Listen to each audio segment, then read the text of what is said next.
একটু একটু যাওয়ার ইচ্ছে আমার নেই। আগে বাসা খালি করেন, তারপরে একেবারে যাব। এক্সকিউজ মি, আচ্ছা আপনি কি আরেকবার একটু দেখবেন? বলেছি তো ভাই, স্যার খুব ব্যস্ত আছেন, এখন যদি ফোন দেই তাহলে স্যার খুব রাগ করবেন। আপনি একটু আরেকটু বসুন প্লিজ।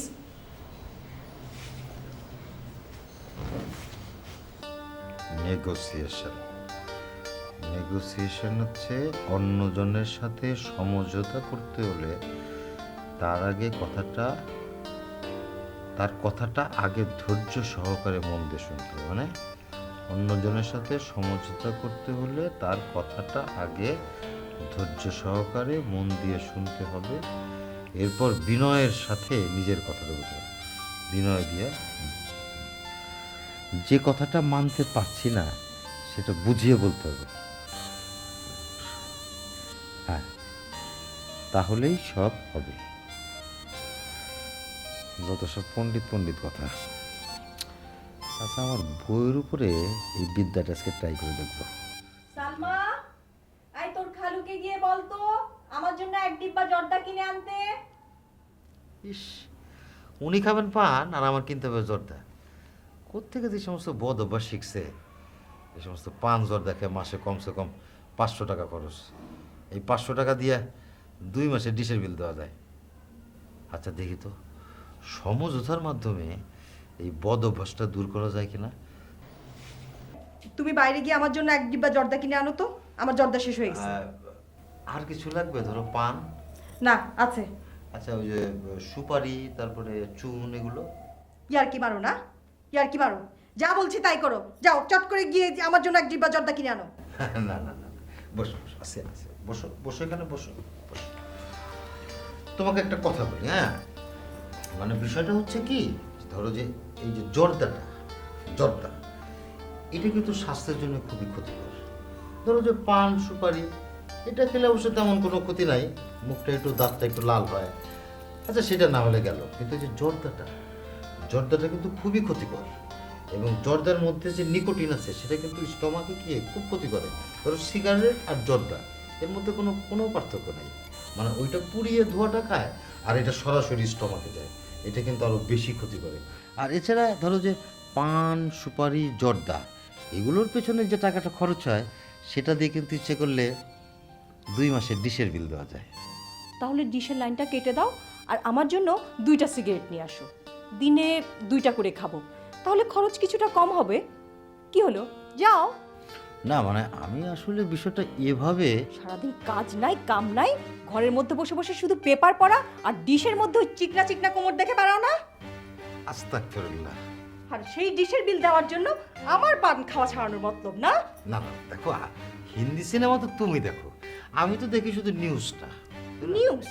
নিউজ, হ্যাঁ। আর আমি রুম থেকে বের হওয়ার পর ওই যে কি জানি fashion TV, MTV, channel V, হ্যাঁ ওই রেন টিভি, ওই যে সুরসুরি মার্কা চ্যানেলগুলো তুমি দেখো না? হ্যাঁ দেখো না? আর এখন মানে শুধু নিউজটা আর তোমার নিউজ বের করে ছাড়বো আমি।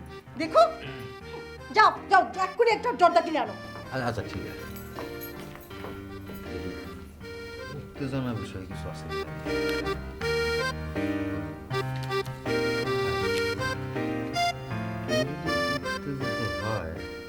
না রে ভাই, আজ না, আজ বসের সাথে একটু বাইরে বের হতে হবে, বসে চাটা খেতে হবে, ওনার মুড ভালো করে দিতে হবে, বুঝলেন তো?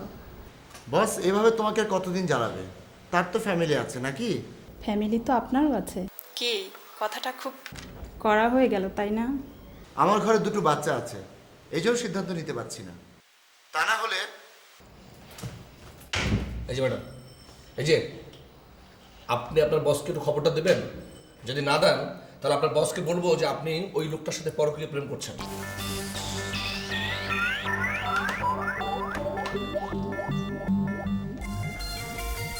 স্যার, একজন ভদ্রলোক আপনার সাথে দেখা করতে চায়, ওনার নাম খোকন। স্যার, ওনার নাম খোকন। জি স্যার, ভিতরে যান। আর শুনুন, কারো ব্যক্তিগত ব্যাপারে নাক গলাবেন না, ঠিক আছে? আপনি শুনুন, হ্যাঁ আমাদের তাকান, কাউকে পরামর্শ দিয়ে মানে এভাবে ঘর ভাঙা উচিত না, ঠিক আছে?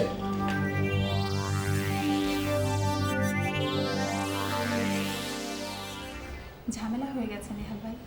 এখানে এক বেটা বসা ছিল, সে সব কিছু শুনে ফেলেছে। ওরে বাবা, বসকে বলে দিবে না তো? যদি বলে দেয় তাহলে কি করবেন? সোজা অস্বীকার করবো। এই মহাকালের বাজারে আমি চাকরিটা হারাতে চাই না বাবা। হায় রে পুরুষ। আরে খোকন, বস বস। শাহাবুদ্দিন ভাই, এ হচ্ছে আমার ভার্সিটির বন্ধু খোকন। খোকন, আমরা একটু ব্যবসার আলাপটা সেরে নিই। তোর কোনো তাড়া নাই তো? না না, আমার তারা নেই। আচ্ছা, ঠিক আছে। 3 কাপ চা পাঠিয়ে দিন। তারপর বলেন। জাহাজটা এখন কর্ণফুলীর বাইরে গভীর সমুদ্রে নোঙর করে আছে। ঝড়ঝাপটা এর অবস্থা ভীষণ খারাপ। আমি যে সংবাদ পেয়েছি তাতে মনে হচ্ছে ওরা জাহাজটা বিক্রি করে দেবে, এটা নিশ্চিত। কিন্তু আমি যতদূর জানি ওটা একটা দূষিত জাহাজ। ওটা কিনে কর্ণফুলী নদী দিয়ে শিপইয়ার্ডে আনাটা খুব কঠিন হবে, প্রতিবাদের ঝড় উঠবে। তাছাড়া ওটা নিয়ে এখন বিস্তর লেখালেখিও হচ্ছে। এর ভিতর বহুত রাজনীতি আছে কুদ্দুস সাহেব।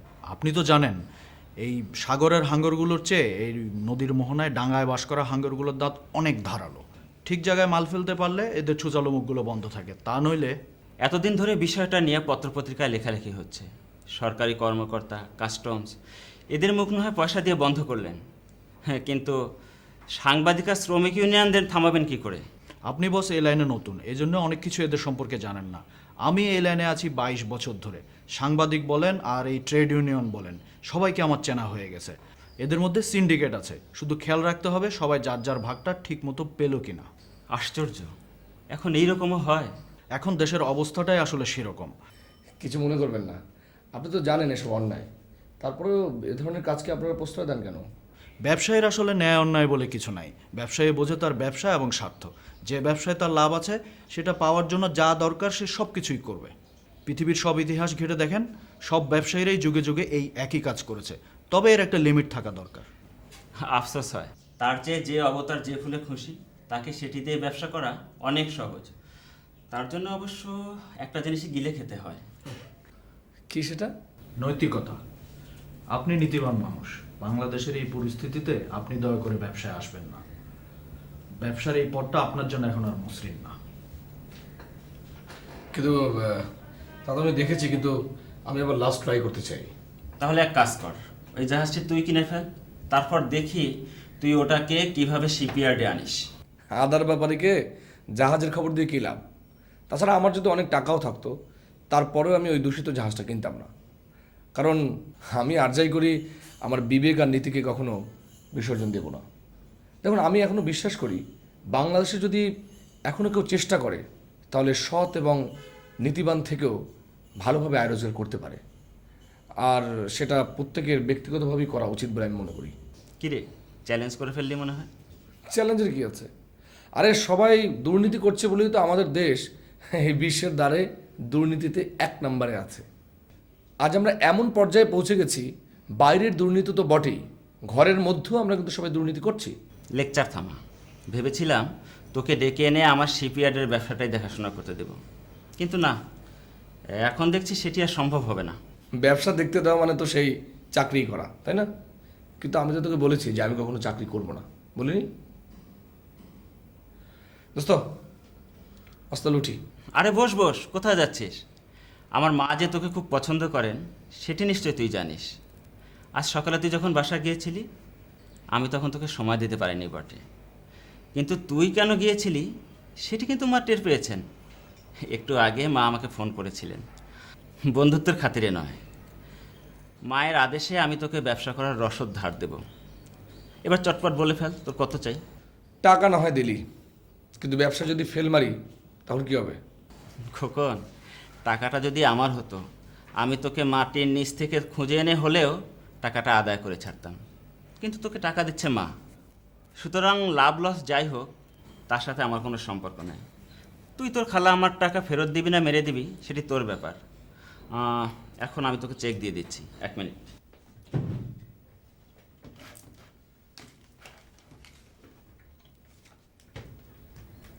আচ্ছা, তা তুই কিসের ব্যবসা করবি বলে ভেবেছিস? কলার। হ্যাঁ, কলা? কি রে, টাকা নেয়ার আগে কাঁচকলা দেখাবার মতলব? না না দোস্ত, কাঁচা কলা না, এটা হচ্ছে পাকা কলা।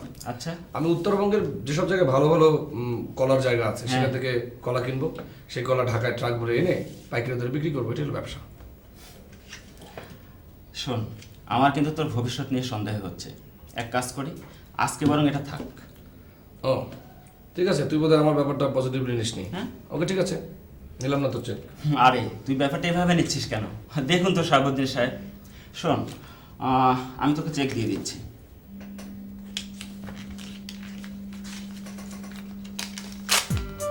এই নে।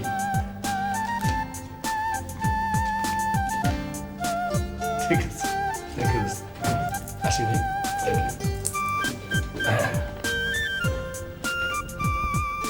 তো শাহাবুদ্দিন সাহেব, মুই তোর শেষ সুযোগ দিতে আছি, তাই এর মধ্যে যদি মোর কাস্টমার আইয়েই পড়ে তাই এই সুযোগ আর পাবি না।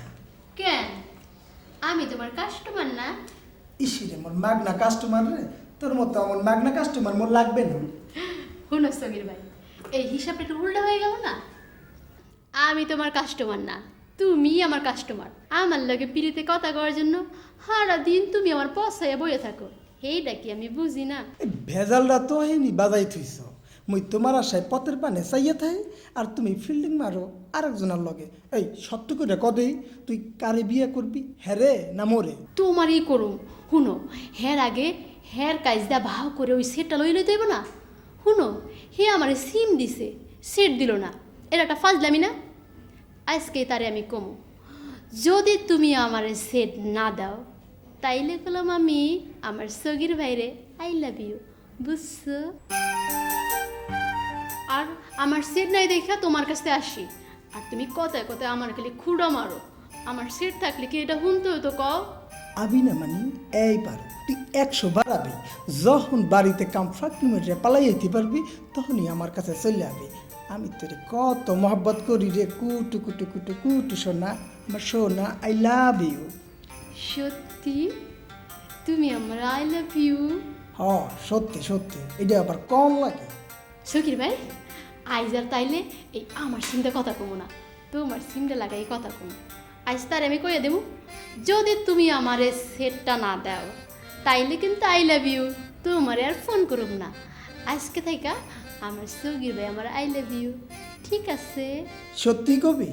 হ, সত্যি সত্যি তিন সত্যি। তয় হ্যাঁ যদি সেট দিতে রাজি হয়? তো তখনকারটা তখন দেখা যাবে, বুঝছো আমার চান্দু? ও তুমি মোর পাটা পুতো দিয়া মোরই দাঁত ভাঙতে চাও না? মোর পয়সা খরচ করে তুমি আর একজনের কবা আমি তোমারে মহব্বত করি, মোরে দুর্বাবু মগবাড়ি বরিশাল, মানুষে কয় ব্যস্ত দশকের মাঝখানে মোরা দোকান করি, বুঝছো? যাও, তোমার লাগা তো পিড়িতের আলাপের মোর দরকার নাই। যে দোকানে তুমি যাইয়া ফাও পিড়িতের আলাপ করতে পারো সেই দোকানে যাইয়া তুমি প্রেম প্রেম খেলো। বেহেশত দোজগের মাঝখানে কে থাকে? ইবলিশ। তুমি তুমি একটা আস্ত ইবলিশ, কবিশ বান্ধব। আমি আর কখনো এখানে আসবো না, কখনো না। ভাই একটু টিএনটি ফোন দাও। বলো।